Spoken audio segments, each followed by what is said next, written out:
Ghosts of the Past, the story of Red Army captives in Poland. While the Polish government is preparing to demolish 500 monuments devoted to the memory of Soviet soldiers who died liberating Poland from the Nazi invaders, another disturbing historic episode comes to mind, the story of tens of thousands of Soviet prisoners of war tormented in Polish captivity back in the 1920s. Warsaw is attempting to rewrite Poland's history by dismantling hundreds of monuments devoted to the Soviet army soldiers and their Polish counterparts who died heroically liberating Poland from the Nazi invaders. This Orwellian-style approach aimed at controlling and manipulating the past has repeatedly proven ineffective, for nothing is secret that will not be revealed, nor anything hidden that will not be known and come to light. However, it seems that Warsaw prefers to remain in denial of the invaluable contribution of the Soviet army to the country's liberation.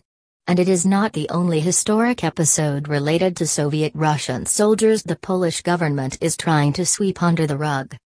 Poland from the Baltic Sea to the Black Sea. It is well documented that thousands of Soviet Red Army prisoners of war, POWs, died from hunger, torture and mistreatment in Polish death camps back in the 1920s. Death camp is actually the phrase used by Polish Colonel Ignacy Matuszewski, who described the deplorable conditions in Polish detention centers in his report to First Marshal of Poland Józef Pilsudski, on February 1, 1922. On March 18, 1921 Poland, Soviet Russia and Soviet Ukraine inked the Treaty of Riga that brought the Polish-Soviet War, unleashed by Warsaw back in 1919, to an end. Józef Pilsudski's military adventurism resulted in the seizure of substantial portions of Belarusian and Ukrainian lands by Poland. In fact, Pilsudski dreamt of expanding the territory of Poland, the Second Rzeczpospolita, from the Baltic Sea to the Black Sea, so far restoring the frontiers of the Polish-Lithuanian Commonwealth, also known as the First Rzeczpospolita.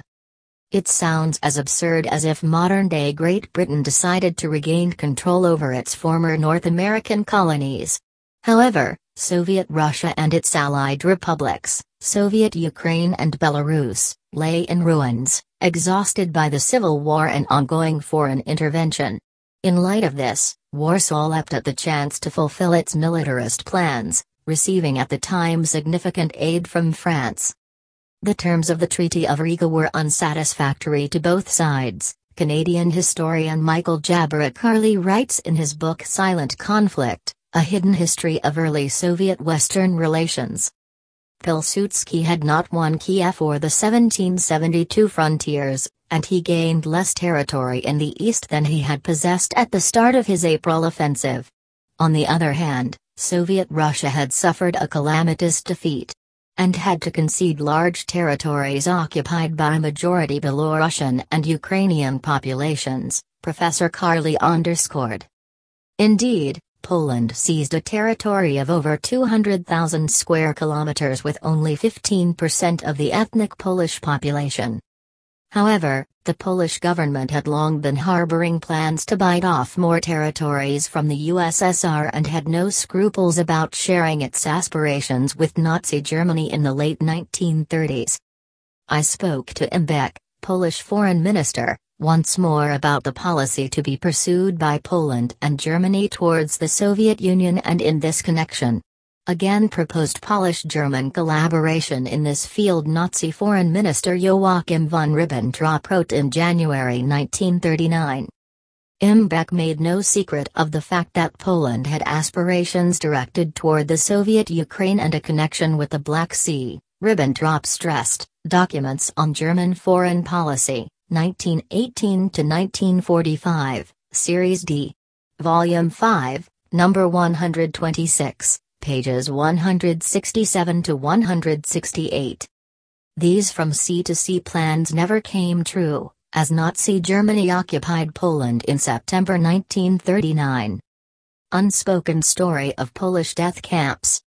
Commenting on the issue of Red Army POWs taken prisoner by Poland between February 1919 and October 1920, Russian historian Oleg Nazarov notes in his recent article for Literarnaya Gazeta, literary newspaper, that the Polish army captured at least 206,877 Red Army soldiers. Nazarev underscores that the figure is the result of scrupulous examination of Poland's Central Military Archive, CAW, documents, carried out by Professor Gennady F. Matveev of Moscow State University. Citing Matveev, the Russian historian stresses that from 60,000 to 83,500 Red Army POWs died in almost 17 Polish concentration camps, being subjected to torture and humiliation. Like Matuszewski, Nazarev refers to these detention centers as death camps, and with reason. The inhumane treatment of Soviet prisoners, who died by thousands due to unbearable living conditions, poor nutrition, torture and disease, by Polish authorities was registered by Soviet and foreign journalists as well as representatives of the International Red Cross Organization. Nazarev quoted Red Army soldier V.V. Waluyev, who escaped Polish captivity.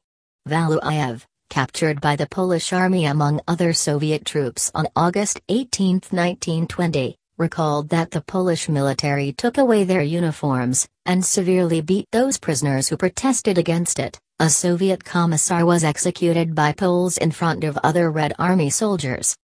Then the POWs were sent to Tuchola concentration camp. The injured were placed in barracks flooded with other wounded Soviet captives. The Tuchola camp's authorities had not been treating injured Russian prisoners for weeks. As a result, their wounds were rotting and swarming with maggots. Up to 30 captives died each day in the camp. Another hideous episode was documented by Polish military servicemen, which transported about 3,000 Red Army POWs from Kovel, modern-day Ukraine, to the Polish city of Puławy. Exhausted and starving, the Soviet soldiers had not been fed for 5 days. Upon arrival at Puławy, they could barely walk. Those who were able to get out of railroad cars rushed toward the corpse of a horse lying near the rails and started eating its flesh. This and other facts are described in the compendium Red Army Soldiers in the Polish Captivity in 1919 to 1922, Kranoarmcy v Poles Kompleniowi 1919 to 1922 GG, published by Russian and Polish researchers in 2004.